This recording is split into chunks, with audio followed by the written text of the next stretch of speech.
Bismillahirrahmanirrahim. Hadislar toplumi. Cemaat namazı, imam ve onunla iqtida qiluvchilarning hukmi. 1680 hadis. Abu Hurayra radhiyallohu anhuning mundaq deganligi rivoyat qilinadi. Rasululloh sallallohu alayhi vasallamning qishig'i bir ama kelib, "Ey Allohning elchisi, meni masjidga yetlab olib qo'ydigan odam yo'q. Shunga namozni uyda o'qigan bo'lsam" deb ruxsat so'ragan edi. Payg'ambar sallallohu alayhi vasallam uning ruxsat qildi. Bu ruxsat elib bo'lib qaytib ketayotganda Payg'ambar alayhissalom uni chaqirib, namozga chiqqan azon san anlamdo deb so'radi. U ha dedi. Payg'ambar sallallohu alayhi vasallam undaqda azonga ovoz qo'shgan, ya'ni namoz kelgan dedi. Muslim 653 hadis. 1681 hadis. Abu Hurayra radhiyallohu anhudan rivoyat qilinadiki, Payg'ambar sallallohu alayhi vasallam mundaq degan: "Haqiqatan munofiqlarga eng og'ir keladigan namoz dan va bombat namozidir. Ular o ikki namozning savobini bilsaydi, o'milab bo'lsin kelib jamoatga qatalatdi. Men biringlarning biringlarni takbir aytishqa, yana biringlarni imom bo'lishga tayinlab qo'yib, o'zim bir bo'lik musulmonlar bilan o't yig'ib, jamoatga kelmaganlarning uylariga o't qo'yib etdim keladi." Muslim 651 hadis. 1682 hadis. Başqa bir rivoyatda Payg'ambar sallallohu alayhi vasallam bundoq degan: "Jinim ilkida bo'lgan Allohning nomi bilan qasamki, agar ular chaliyat tashlab so'ngak yoki qo'yning obdan ikki tishdan go'sht chiqadigan ikki tal tovuqchalik narsaga erishganligini bilsa edi, namozga albatta keladi." Buxoriy 644 hadis. 1683 hadis. İbn Ömer radhiyallohu anhumaning bundoq deganligi rivoyat qilinadi. Payg'ambar sallallohu alayhi vasallam so'q kechida yoki yomg'irli kunlarda safarga chiqsa, muazzinni "Diqqat, hammanglar namozni tushga yeringlarda, ya'ni chidirlaringlarda o'qinglar" deb chaqirishga buyurdi. Muslim 697 hadis. 1684 hadis. İbn Abbas radhiyallohu anhumadan bundoq rivoyat qilinadi. Payg'ambar sallallohu alayhi vasallam azonni anglab turib, o'zsiz holda jamoatga chiqmay yolg'iz o'qigan kishining namozi qabul qilinmaydi dedi. Jamoat "Ey Allohning elchisi, uzr nima?" deb so'rashdi. Payg'ambar sallallohu alayhi vasallam qo'rqinch va kasal dedi. Abu Davud 551 hadis. Albani sahih degan. 1685 hadis. Aws ibn Zam'aj radhiyallohu anhu mundaq deydi: "Men Abdullah ibn Mas'ud radhiyallohu anhuning mundaq deganligini angladim. Payg'ambar sallallohu alayhi vasallam bizga qarab, jamoatga Alloh taolaning kitobini eng yaxshi o'qiydiganlar va o'qishni eng burun o'rganganlar imom bo'lsin. Agar ikki kishi qiroat tankilib qolsa, baldir hijrat qilgan imom bo'lsin. Hijrat vaqti o'xshash bo'lsa, yoshi cho'roq imom bo'lsin. Bir kishining idorchiligidagi yerda, ya'ni sahifxonga uning ruxsatsiz imom bo'lmanglar. Shundaqla birisining huquq doirasidagi yerda uning ruxsatsiz imom bo'lmanglar va sahifxonning ruxsatsiz uning xos o'rindimi o'ltirmanglar." Muslim 673 hadis. 1686 hadis. Yana bir rivoyatda mundaq deb kelgan: "Bir kishining igdorchilikdagi yerda, ya'ni sahifxonga uning ruxsatsiz imom bo'lish bo'lmaydi. Birisining huquq doirasiga yerdami uning ruxsatsiz imom bo'lish bo'lmaydi va sahifxonning ruxsatsiz uning xos o'rnida o'ltirilish bo'lmaydi." Abu Davud 582 hadis. Albani sahih degan.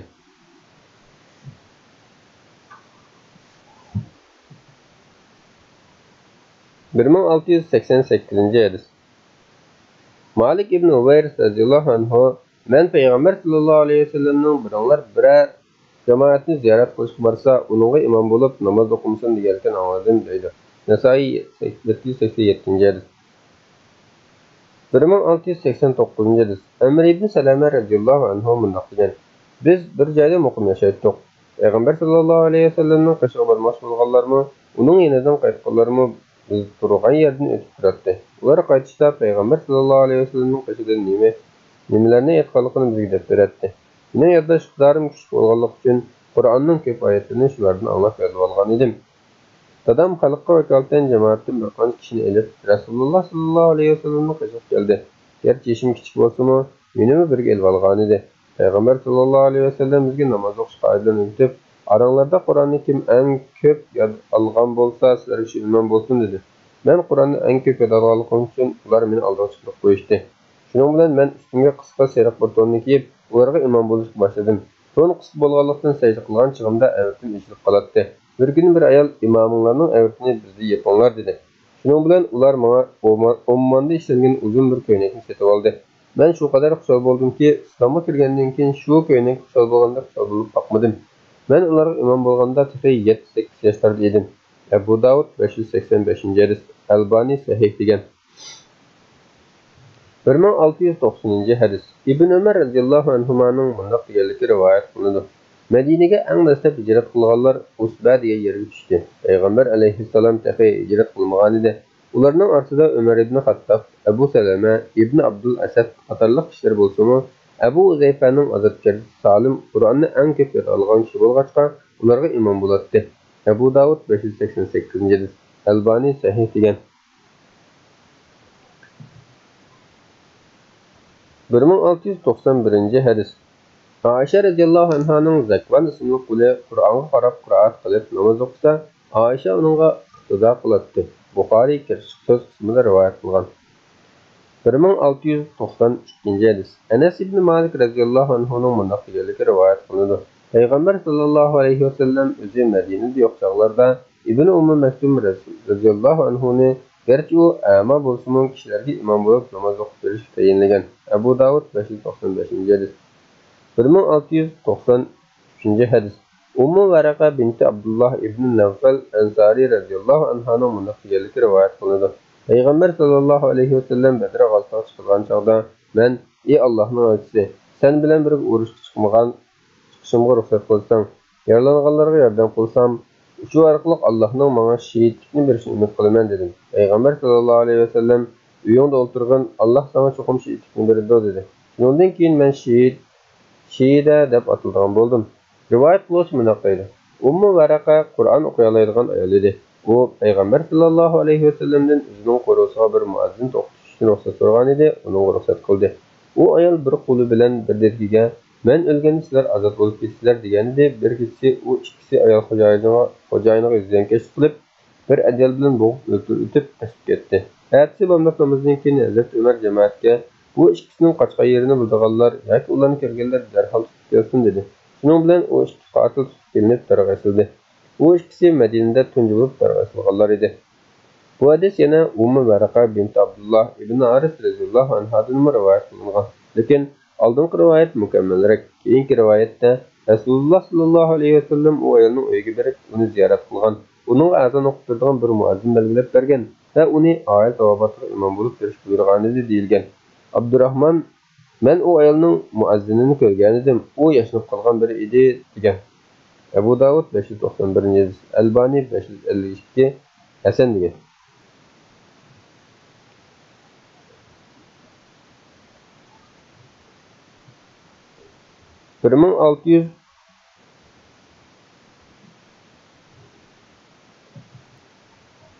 1697-hadis. Ubaydullah ibn Adi ibn Xiyardan rivoyat qilinadiki, u muasir tushib qolgan Osmon ibn Affon radhiyallohu anhuning qashiga kelib, sen dün ümmetning imomisan. Sana kelgan musibatni ko'rib turyapmiz. Bizga fitnaning imomi namoz o'qib turyapti. Uning orqasida namoz o'qishdan bakmiz qilib ketyapmiz dedi. Osmon radhiyallohu anhu namoz insonning amalining eng yaxshisidir. Boshqalar yaxshi ish qilsa, senmi ularga o'xshash yaxshi qilgan. Ular yomon ish qilsa, ularning yomonligidan yiroq turg'in dedi. Buxoriy 695-hadis.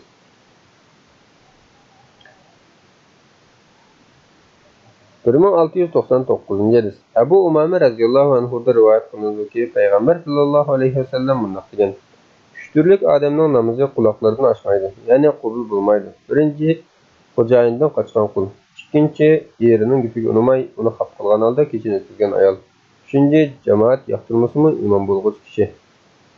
Termiziy 360-hadis, Albani Hasan degan.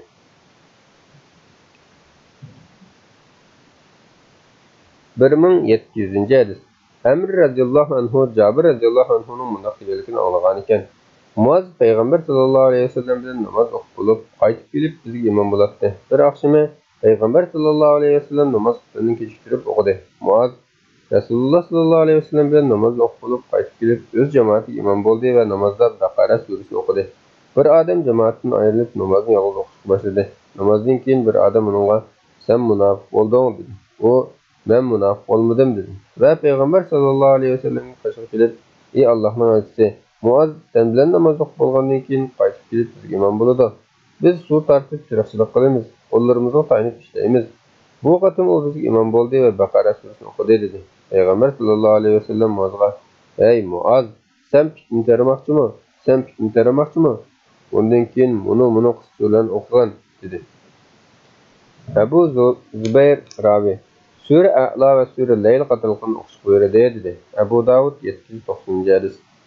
Albani Sahih degan. 1701 hadis. Yana bir rivoyatda mundaq deyilgan. Payg'ambar sallallohu alayhi vasallam biridan: "Ey jiyanim, namozni qanday o'qiysan?" deb so'radi. Bu namozda Sura Fatihani o'qiyman va Alloh taolodan meni jannatga kirgizishni va do'zax azobidan qutuldirishni tilayman. Chunki men Muaz onlarning pichirlab qilgan duolaringlarning qaysi duolar ekanligini bilmayman dedi. Payg'ambar sallallohu alayhi vasallam bizmi sana o'xshash jannatga kirish va do'zax o'tidan panoh tilash to'g'risida duo qilamiz dedi. Abu Davud 792 hadis. Albani Sahih degan. 1702 hadis. Abu Hurayra radhiyallohu anhu rivoyat qilinadiki, Payg'ambar sallallohu alayhi vasallam mundaq degan: "Imom bo'lsanglar qisqa o'qinglar, chunki jamoatda ojiz va kasal odamlar bo'ladi." Yana bir rivoyatda kasal degan so'zning o'rniga yashinib qolganlar deb kelgan. Muslim 467 hadis. 1703 hadis. Yana bir rivoyatda aldirash kishilar bor deyilgan. Muslim 467 hadis. 1704 hadis. Qatadadan rivoyat qilinadiki, Anas ibn Malik radhiyallohu anhu mundaq degan: Payg'ambar sallallohu alayhi vasallam men namozni uzunroq o'qishni irod qilgan holda boshlayman. Ammo kichik bolaning yig'ilgan ovozini anglab qolsam, onasining bearam bo'lganligini bilganligim uchun qisqa oyatlarni o'qiyman dedi. Buxoriy 709 hadis. 1706 hadis. Mughira ibn Shu'ba radhiyallohu anhudan rivoyat qilinadiki, Payg'ambar sallallohu alayhi vasallam mundaq degan: "Imom farz namoz o'qib bo'lgandan keyin nafil namoz o'qimoqchi bo'lsa, o'rnidan yerkelsin." Abu Davud 616 hadis. Albani Sahih degan. 1707 hadis. Abu Hurayra radhiyallohu anhudan rivoyat qilinadiki, Payg'ambar sallallohu alayhi vasallam biringlar sunnat yoki nafil namozlarni farzda o'qigan yeridan o'ng yoki so'l tarafiga bir az surilib yoki bo'lmasa bir az oldiga chiqib va keyiniga chekinib o'qib bo'lmamdi degan. Abu Davud 1600 hadis. Albani Sahih degan. 1708 hadis. Imom Buxoriy Abu Hurayra radhiyallohu anhudan Payg'ambar sallallohu alayhi vasallamning imom farz o'qigan joyida sunnat o'qimasin deganligini muallaq rivoyat qilgan. Ammo bu rivoyat sahih emas. 1709 hadis. Buxoriyning Nafi'dan kelgan rivoyatida Ibn Umar farz o'qigan joyida sunnat o'qiydi. Hozir shunday qiladi deyilgan. Buxoriy muallaq rivoyat qilgan. 1710 hadis. Ummu Salama radhiyallohu anhaning mundaq deganligi rivoyat qilinadi. Payg'ambar sallallohu alayhi vasallam namozda salom berib bo'lgandan keyin o'rnidan darhol turmay ozroq o'tirib oladi. Ayollar bo'lsa darhol o'rinlaridan turib ketadi. Rivoyat qiluvchi mundaq deydi: "Biz o'ylashimizcha, erlar o'rnidan turishdan burun ayollarning masjiddan chiqib olishi uchun shunday qilgan bo'lishi mumkin. Qolganini Alloh taolo bilguchidir." Buxoriy 875 hadis.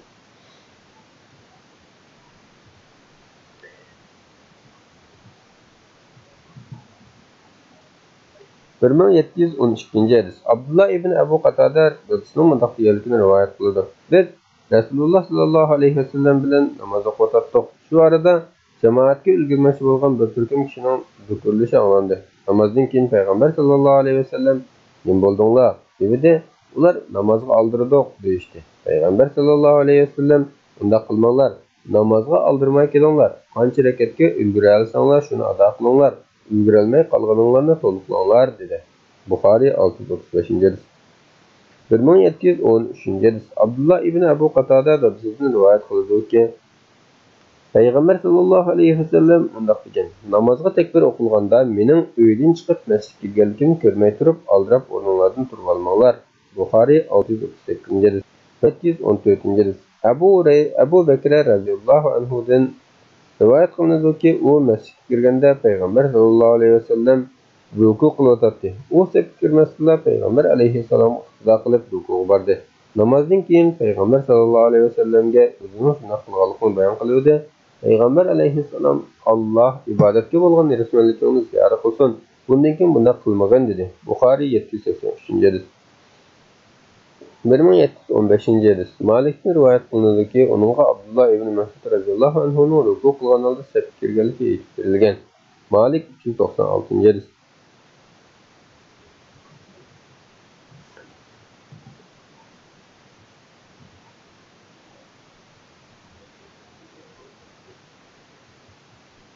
Bir 1718-ci hadis. Sa'li ibn Sa'd radıyallahu anhu'nun mundaq deganligi rivayet kılındı.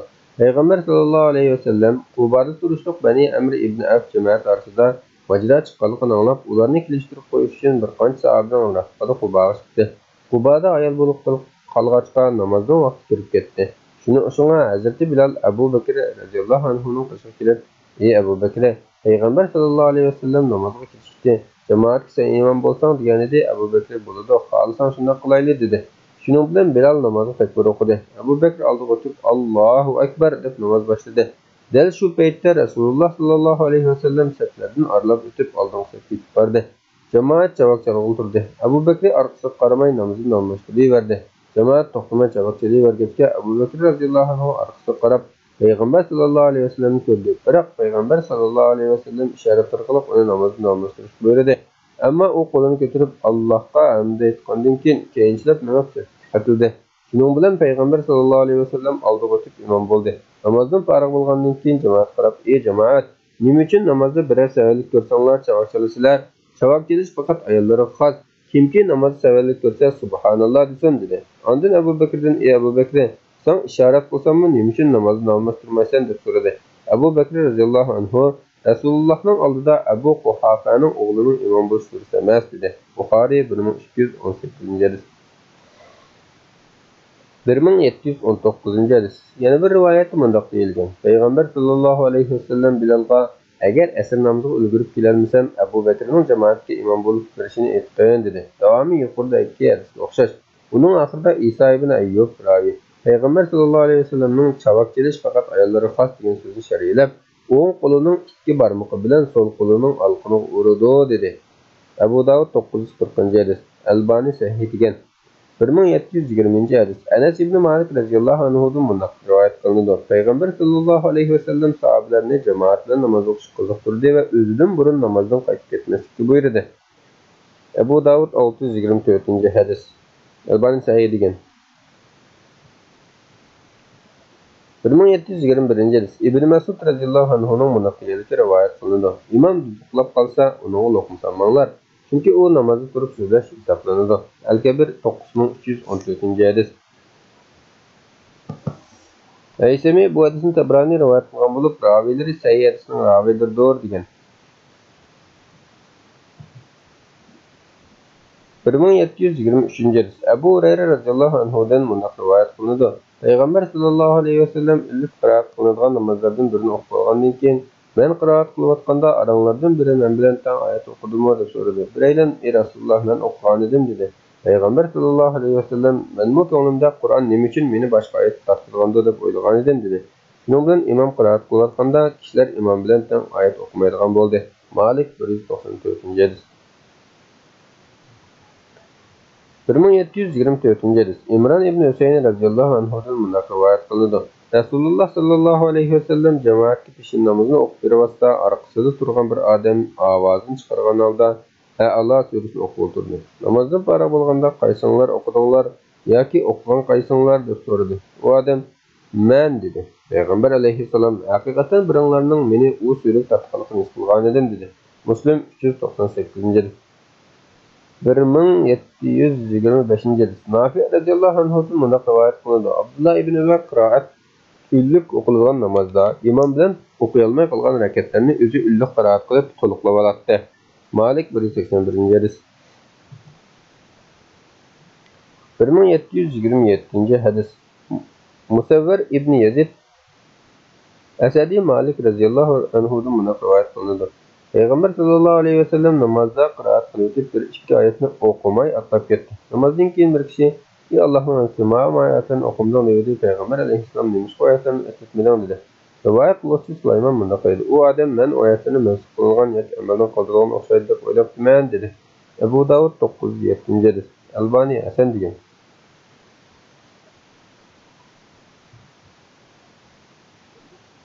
1728-ci 1728. Malik radhiyallohu anhuning aytishicha, bir qatim payg'ambar sallallohu alayhi vasallam qiroat illik o'qiladigan bir namozda bir oyatni tushirib qo'ygan. Namozdan keyin "Ey paloni, men bu so'rdan biror oyatni tushirib qo'ydimmi?" deb so'ragan edi.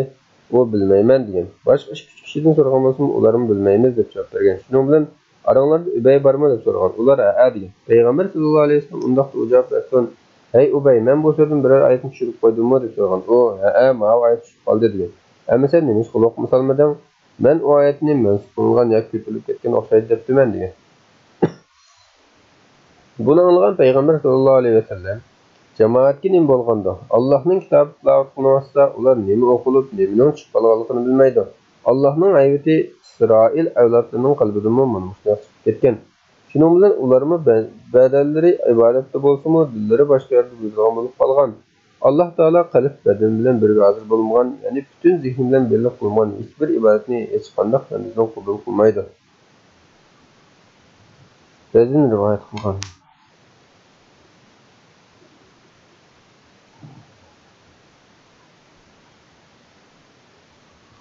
1730 hadis. Nafi'de mundaq rivoyat qilindi. Bir odam Abdullah ibn Umar radhiyallohu anhudan "Men uyimda namozni o'qib, ondan masjidga kelsam, imom namoz o'qimagan bo'lsa, uning bilan yana namoz o'qisam bo'lamdi?" deb so'radi. Abdullah ibn Umar uningga "Ha" dedi. U odam "Bu ikki namozning qaysisini mening farz namozim hisoblayman" dedi. Ibn Umar "Bu sening ishing emas, balki Allohning ishi. Alloh taolo o'z ishning qaysini xohlasa, shuni farz hisob qiladi" dedi. Malik 299 hadis. 1732 hadis. Amr ibn Maymun Avdining bundaq deganligi rivoyat qilindi. Men Ibn Mas'ud radhiyallohu anhuning qiziga kelib, u o'lib ketganga qadar uning sohbati bo'ldim. U menga o'tmishni so'zlab berib bundaq degan. Payg'ambar sallallohu alayhi vasallam menga sizlarga namozni o'z vaqtida o'qimaydigan odamlar boshliq bo'lsa qanday qilishlar deb so'radi. Men shundaq boshliqlar menga uchrab qolsa, meni qanday qilish buyuraysan dedim. Payg'ambar alayhissalom namozni o'z vaqtida o'z oldiga o'qigan. Ular bilan o'qigan namozini nafl hisoblagan dedi.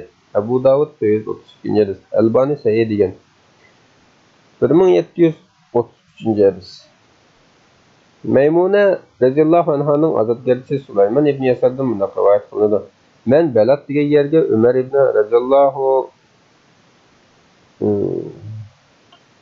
Umar radhiyallohu anhu bilan ko'rishga borsam, ko'pchilik namoz o'qiyotgan ekan. Men Ibn Umarga ular bilan namoz o'qimamsan desam, u "Men o'qib bo'ldim.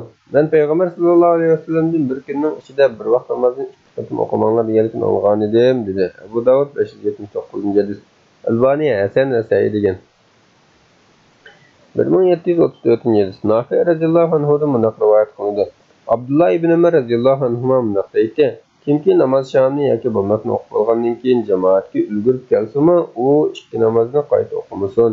Malik 302 hadis. 1735 hadis. Abu Hurayra radhiyallohu anhu bunday rivoyat qilindi. Rasululloh sallallohu alayhi vasallam bunday degan: "Imomlar sizlarga imom bo'lib namoz o'qib beradi. Agar ular durust o'qigan bo'lsa, sizlarga va o'zlariga ajr bo'ladi. Agar ular xato o'qisa, sizlarga savob bo'laveradi, gunohi bo'lsa, ularga bo'ladi." Buxoriy 694 hadis.